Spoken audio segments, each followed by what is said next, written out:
इस वीडियो में हम बात करेंगे तथ्यों के वर्गीकरण और उसके प्रदर्शन के बारे में, जिसके अंतर्गत हम संकेतीकरण और सारणीकरण के जानने का प्रयास करेंगे। सबसे पहले तथ्यों के संकलन करने के बाद उनके विश्लेषण का काम प्रारंभ किया जाता है। एक कुशल शोधकर्ता एकत्रित तथ्यों को इस प्रकार से प्रस्तुत करता है कि वे सजीव मालूम पड़ने लगते हैं। उनको देखकर ऐसा लगता है कि वे स्वयं अपने बारे में बता रहे हैं। सबसे पहले शोधकर्ता तथ्यों का संपादन करता है। विभिन्न विधियों के द्वारा एकत्रित तथ्यों की जांच की जाती है। उनमें पाई जाने वाली कमियों को दूर किया जाता है। तथ्यों को स्पष्टता प्रदान करने का प्रयास किया जाता है। इस स्तर पर जो बेकार या अनावश्यक सूचनाएं होती हैं उन्हें निकाल दिया जाता है और फिर जो शेष बची सूचनाएं हैं उनको क्रमबद्ध रूप से जमा लिया जाता है। उत्तरों को अर्थपूर्ण श्रेणियों में बांटने की प्रक्रिया को ही संकेतीकरण के नाम से जानते हैं। यहाँ लोगों से प्राप्त व्यक्तिगत उत्तरों को कुछ समूहों में रखा जाता है। विभिन्न उत्तरों को संकेतों, प्रतीकों और संख्याओं की सहायता से व्यवस्थित किया जाता है। इसके बाद शोध के उद्देश्यों के आधार पर तथ्यों को विभिन्न वर्गों में वर्गीकृत किया जाता है। तथ्यों का वर्गों में विभाजन और वर्ग निर्माण की प्रक्रिया ही वर्गीकरण या क्लासिफिकेशन के नाम से जानी जाती है। वर्गीकरण को परिभाषित करते हुए सिन पाओ येंग ने लिखा है कि स्थान, समय, संबंधों, व्यवहार या कार्य या दृष्टिकोण के अनुसार तथ्यों को समूह में रखने को ही वर्गीकरण कहते हैं। प्रकृति के आधार पर तथ्यों को अलग अलग वर्गों में रख लिया जाता है। वर्गीकरण केवल संख्यात्मक तथ्यों का ही नहीं बल्कि गुणात्मक तथ्यों का भी किया जाता है।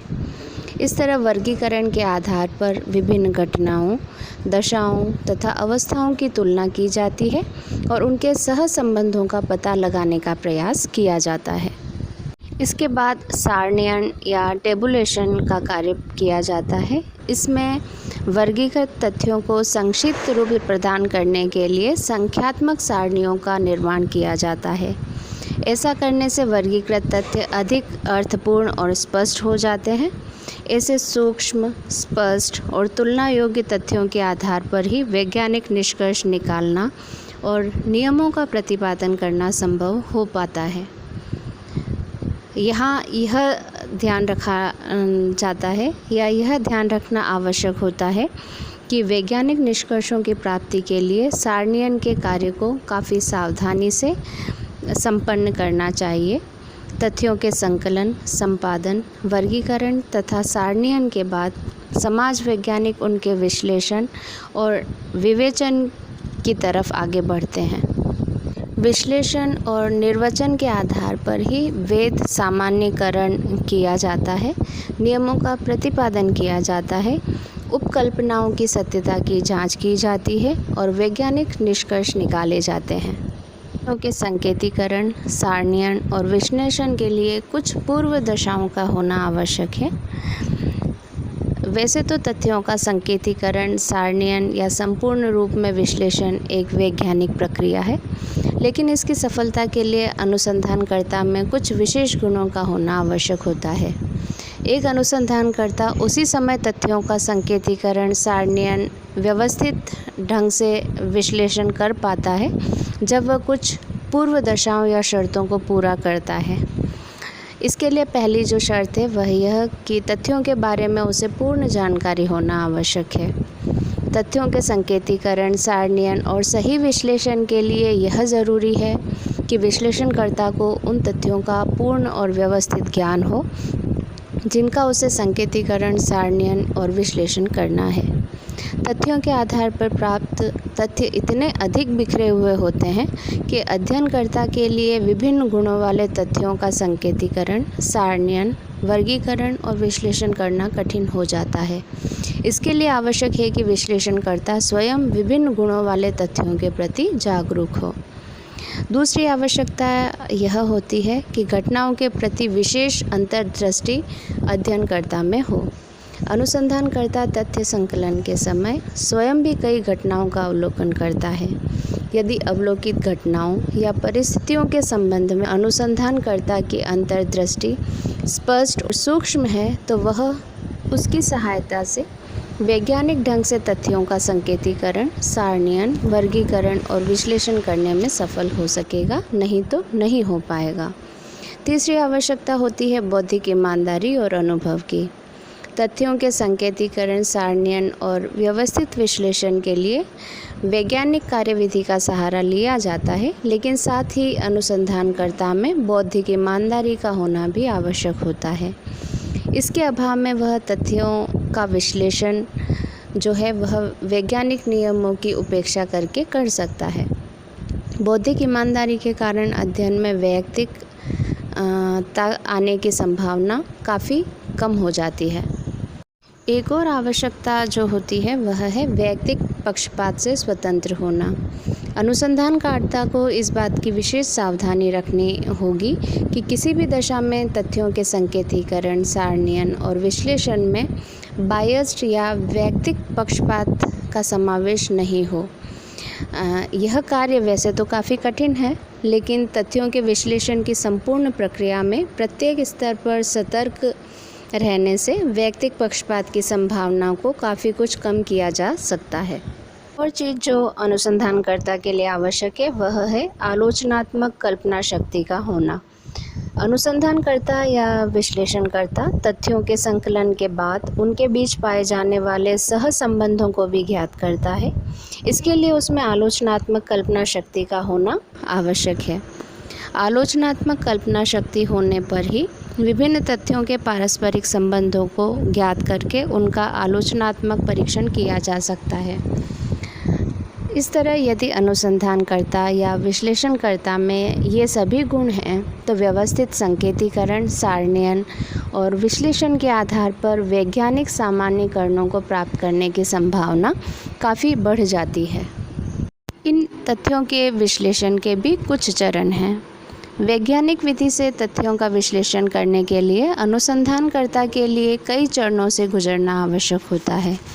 अनुसंधानकर्ता के लिए यह आवश्यक है कि एक चरण से संबंधित सभी कार्यों को व्यवस्थित ढंग से संपन्न कर लेने के बाद ही वह दूसरे चरण में प्रवेश करे। ऐसा करने पर ही वैज्ञानिक निष्कर्ष निकाले जा सकते हैं। तथ्य विश्लेषण के लिए जो मुख्य चरण है वह इस तरह है। पहला चरण है तथ्यों का संपादन। तथ्यों के संपादन का अर्थ यही है कि संकलित तथ्यों का सूक्ष्म निरीक्षण कर उनकी कमियों को दूर किया जाए, अशुद्धियों और अपूर्णताओं को हटाया जाए ताकि तथ्यों को स्पष्टता प्रदान की जा सके। दूसरा चरण है द्वितीयक तथ्यों की जांच, जहां अनुसंधान में प्राथमिक तथ्यों के साथ साथ द्वितीयक तथ्यों का भी उपयोग किया जाता है। वहां विशेष सावधानी रखने की आवश्यकता होती है। द्वितीयक स्रोतों से प्राप्त तथ्यों के स्रोत विश्वसनीय हैं या नहीं, यह बात का पता लगाया जाना चाहिए। यदि ये स्रोत विश्वसनीय हैं तो उनसे प्राप्त तथ्यों का अवश्य उपयोग किया जा सकता है, नहीं तो उन्हें अध्ययन से निकाल देना चाहिए। तीसरा चरण है संकेतन या कोडिंग। संकेतन का प्रमुख उद्देश्य लंबे उत्तरों को संक्षिप्त करके विश्लेषण कार्य को सरल बनाना है। प्राप्त तथ्यों या उत्तरों के अर्थपूर्ण श्रेणियों में बांटने की प्रक्रिया को ही संकेतन के नाम से पुकारते हैं। चौथा चरण आता है तथ्यों का वर्गीकरण। संकेतन या कोडिंग के बाद शोध या अनुसंधान के उद्देश्यों को ध्यान में रखकर तथ्यों को विभिन्न वर्गों में वर्गीकृत किया जाता है। तथ्यों का वर्गों में विभाजन और वर्ग निर्माण की प्रक्रिया ही वर्गीकरण के नाम से जानी जाती है। वर्गीकरण तथ्यों को उनकी समानता या सादृश्यता के अनुसार विभिन्न समूहों या वर्गों में क्रमबद्ध करने की प्रक्रिया है, जिसके द्वारा व्यक्तिगत इकाइयों के विविधतापूर्ण गुणों में विद्यमान एकता को व्यक्त किया जा सकता है। का पांचवा चरण होता है सारणीयन या टेबुलेशन। सामाजिक अनुसंधान में केवल विषय या समस्या से संबंधित तथ्यों का संकलन ही नहीं किया जाता, बल्कि संकलित तथ्यों को सारणियों या टेबल्स में भी प्रकट किया जाता है। सारणीयन वह विधि है जिसमें संकलित तथ्यों को व्यवस्थित, बोधगम्य और संक्षिप्त बनाया जाता है। पश्चात छठा चरण है सांख्यिकी विश्लेषण। सांख्यिकी का अर्थ उन प्रक्रियाओं से होता है जो संख्यात्मक तथ्यों के संग्रह, संगठन, संक्षिप्तीकरण, विश्लेषण, विवेचन और प्रस्तुतिकरण में प्रयोग की जाती है।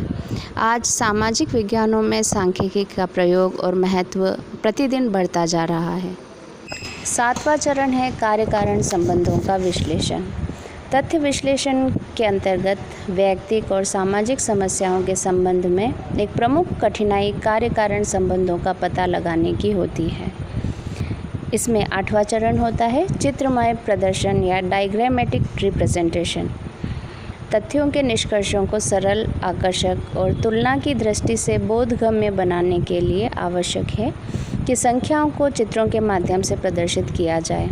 चित्र बनाने में इस बात का विशेष ध्यान रखना चाहिए कि चित्र आकर्षक होने के साथ साथ 2 या इससे अधिक स्थितियों की तुलना करने में सक्षम हो।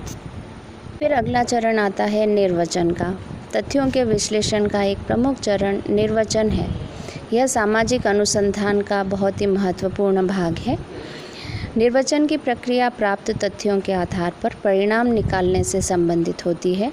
निर्वचन ही अनुसंधान का सबसे उपयोगी और महत्वपूर्ण भाग होता है। यहाँ एकत्रित किए गए तथ्यों का अर्थ निकालने और उपकल्पना या प्राकल्पना की सत्यता और असत्यता की जांच करने का प्रयास किया जाता है। यहाँ इस बात की विवेचना भी की जाती है कि किसी विशेष दशा, परिणाम या घटना के लिए कौन से कारण उत्तरदायी होते हैं। इससे वैज्ञानिक निष्कर्ष निकालने में सहायता मिलती है। और सबसे अंतिम चरण होता है सामान्यीकरण का। यहाँ वैज्ञानिक निष्कर्षों पर पहुंचकर नियमों और सिद्धांतों का प्रतिपादन किया जाता है। तथ्यों के विश्लेषण और विवेचना के आधार पर वैज्ञानिक निष्कर्ष निकाले जाते हैं जो कि बहुत ही संक्षिप्त होते हैं। शोधकर्ता इन निष्कर्षों के आधार पर ही नियमों का प्रतिपादन करता है।